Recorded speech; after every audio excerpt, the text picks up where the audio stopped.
Hello there and thanks for watching. When I opened my YouTube today, I was recommended this. What? A new video of Alex O'Connor titled Ricky Gervais Debunked.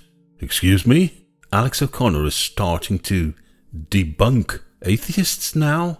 In my previous video just a couple of days ago, I proposed that Alex is slowly but surely turning into a Christian asset on YouTube. Many people agreed with me, but some gave me serious pushback. And then a couple of days later, Alex uploads this? Ricky Gervais debunked?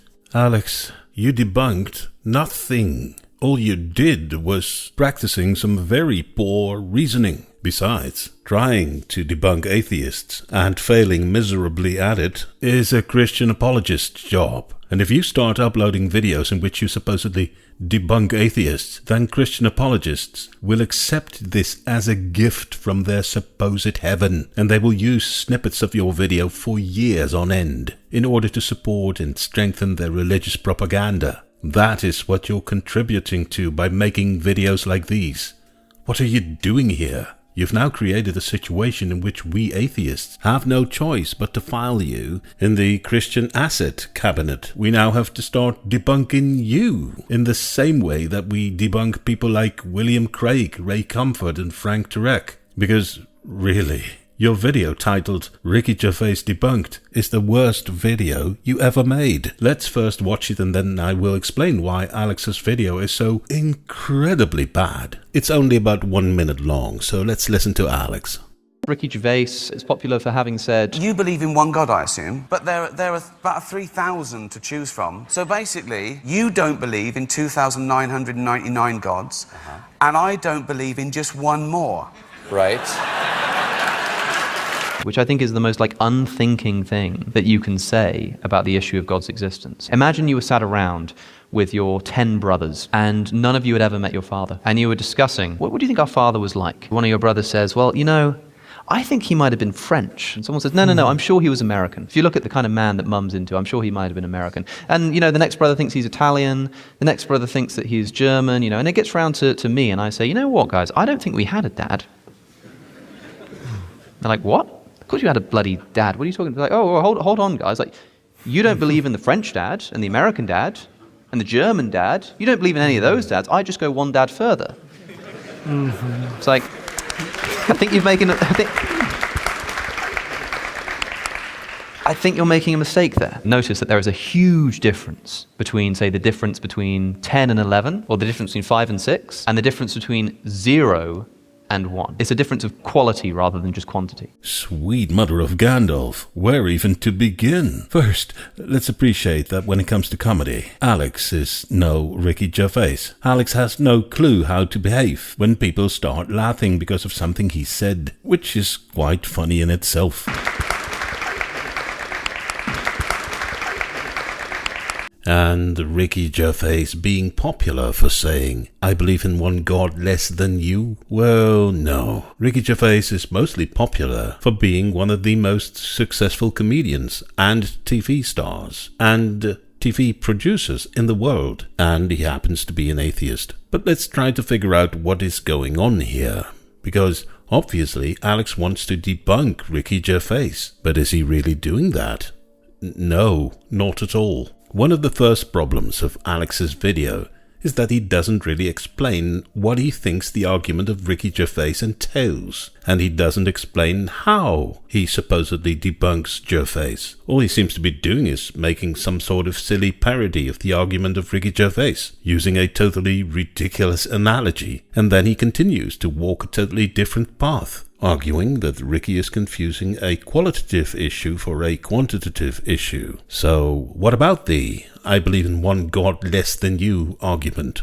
What does it mean? Well, when browsing YouTube, I basically see two types of explanations for the argument. The first one is, oh, it's just a joke, because Gervais is a comedian and they make jokes. But that is not how Alex sees the argument, because if he would think it's just a joke, there would be no need to debunk it. The second explanation of the argument, which is the more common one and which seems to be more aligning with how Alex views the argument, is that Gervais proposes the idea that Christians, I will use them as an example, Christians are all almost atheists, because Christians reject 2,999 gods, and atheists only reject one god more, basically telling Christians that they almost have the same belief position as atheists. But Alex thinks he debunks this idea by suggesting that the difference between not believing in 2,999 gods or not believing in 3,000 gods is not a difference of only a marginal quantity. It's a difference of another category, because it effectively is the difference between believing in one god and not believing in any god at all. That's not a difference of marginal quantity. It's a more fundamental and qualitative difference. That is at least what Alex is trying to convey here.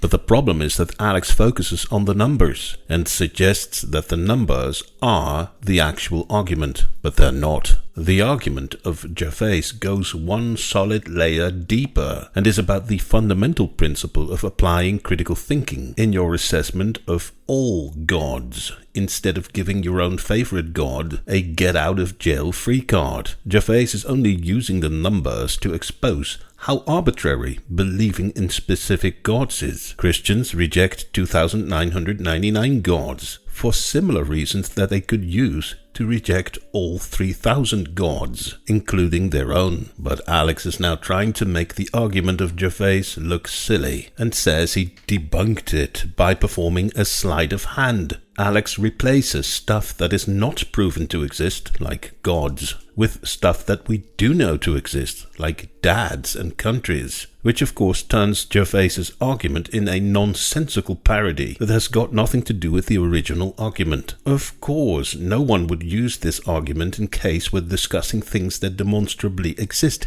No one would argue that because we don't believe in the existence of purple, blue and green carrots, it would now be a reasonable position to not believe in the existence of any carrots at all. Why? Because we already know that carrots exist. Alex is really performing a rather cheap sleight of hand here. The "I only deny one god more than you" argument is much more powerful than Alex suggests, because it's an extension of the fact that no god has ever been proven to exist. Gods not being proven to exist is the core element that makes Gervais' argument so strong. The argument is not just a joke. It's not merely a funny way to tell Christians that they are almost atheists. It's much more than that. The argument of Gervais perfectly shows believers how fragile their reasons to believe in their God are. The common denominator of all gods is the lack of evidence for their existence. Christians dismiss 2,999 gods for the exact same reason, which is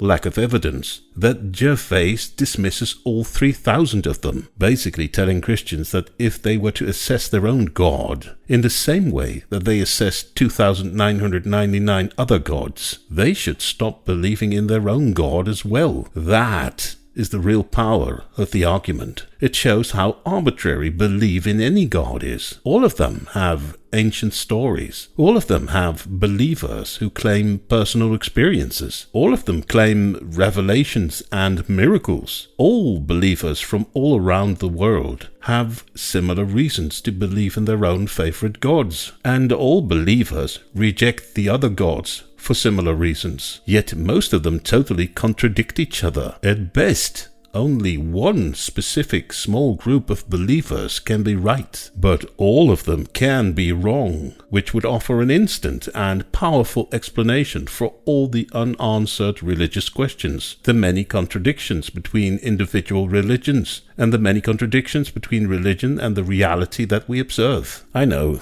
I took a bit of a deep dive into the background of just a few sentences that Alex proposes about the argument of Ricky Gervais. Now, let's listen to Alex's silly comparison again, and let's see if we can correct Alex by using another comparison. Imagine you were sat around with your 10 brothers, and none of you had ever met your father, and you were discussing, what do you think our father was like? One of your brothers says, well, you know, I think he might have been French. And someone says, no, I'm sure he was American. If you look at the kind of man that Mum's into, I'm sure he might have been American. And, you know, the next brother thinks he's Italian. The next brother thinks that he's German, you know, and it gets round to me, and I say, you know what, guys, I don't think we had a dad.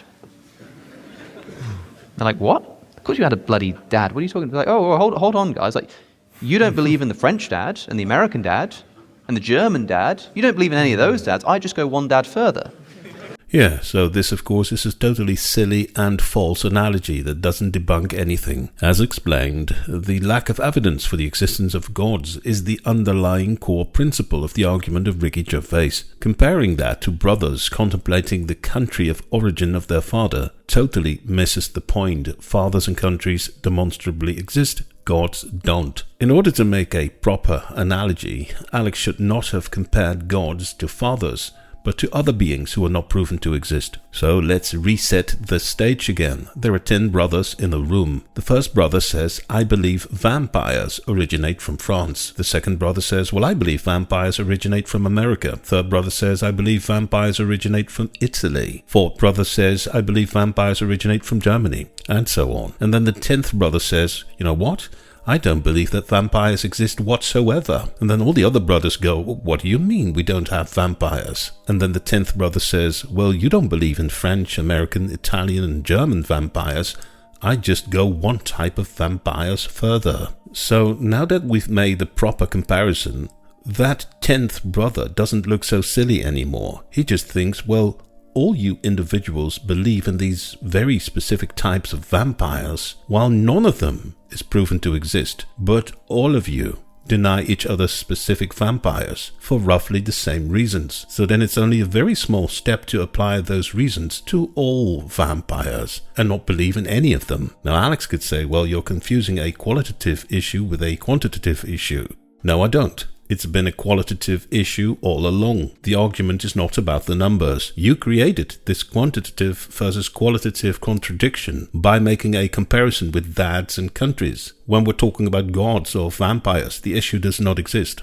The argument that Gervais makes is about critical thinking. Will you subject your own God to the same level of critical thinking that you use to assess all 2,999 other gods? I've never met any Christian, Muslim or Hindu who does so. All of them reject all the other gods based upon lack of evidence, but they refuse to judge their own God in the same way. That is the systemic issue that Gervais is addressing with his argument, and unfortunately Alex fails to see this or wants us to be distracted from that. Which becomes even more clear if we take a look at the comment section of Alex's video. A vast majority of commenters tells Alex, man, you're just wrong. This is not me selectively choosing those comments to make Alex look bad. It's just the first 15 or so comments that pop up on my screen. But Alex keeps denying that God's not being proven to exist is the core issue of the argument of Gervais. Have a look at this. Poor analogy. You're making an error. This just isn't a good analogy. You're saying something nonsensical. You're debunking a point that wasn't made. He was just going for a joke. Except we have evidence for fathers and not for gods. But dads are real. This is a stupid analogy. This is a terrible analogy. This is a poor analogy. What happened to Alex? This might be the most fallacious argument. What a terrible analogy.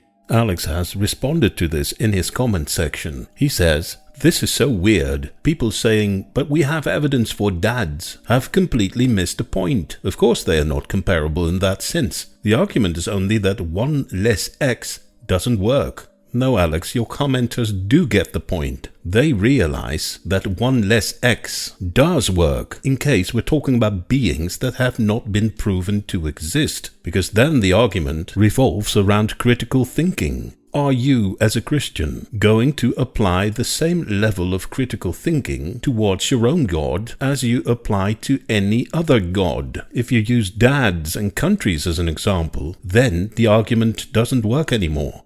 Now, I know that my example of vampires will cause dissatisfaction with theists or specifically Christians who are hearing this. They will come up with the same old, oh, you're mocking my religion nonsense. No, I'm not. I'm accurately describing what we're dealing with. Your God is not proven to exist.